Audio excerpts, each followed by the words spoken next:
কাল উত্তরবঙ্গ সফরে যাচ্ছেন বিএনপির চেয়ারম্যান তারেক রহমান। ভাষণ দেবেন রাজশাহী এবং নওগাঁয় নির্বাচনী সমাবেশে।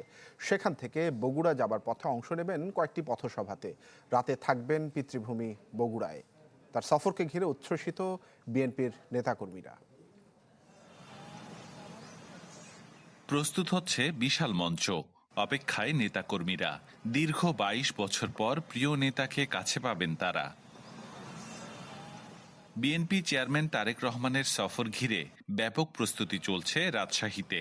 মহানগরীর মাদ্রাসা মাঠে তৈরি করা হচ্ছে সমাবেশ মঞ্চ। তারেক রহমানের সফর ঘিরে নানা কর্মসূচিও হাতে নিয়েছে বিএনপির বিভিন্ন সংগঠন।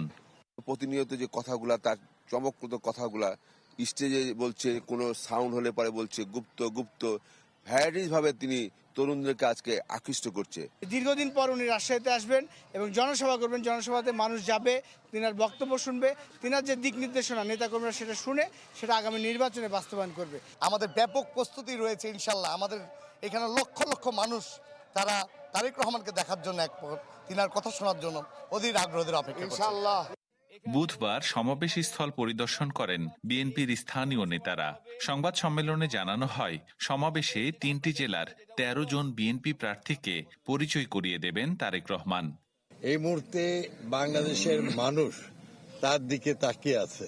এই মহান জনসমুদ্রের মধ্যে দিয়ে আমাদের নেতা তারেক রহমান, শহীদ জিয়ার, বেগম খালেদা জিয়ার, তারেক রহমানের ধানের শীষের দুর্গ রাজশাহীর ঐতিহাসিক মাদ্রাসা মাঠ, শত শত বছরের প্রাচীন সেই মাঠের এই সভা আগামী ইতিহাসে লেখা থাকবে। রাজশাহীর সমাবেশ শেষে তারেক রহমান যাবেন নওগাঁ ও বগুড়া।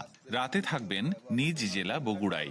খালেদা জিয়ার মৃত্যুর পর এই প্রথম রাজশাহীতে কোনো কর্মসূচিতে যোগ দিচ্ছেন সম্প্রতি বিএনপির হালধরা তারেক রহমান। আবরার শাইর, চ্যানেল 24, রাজশাহী। দিব কিসে ধামের শীষে।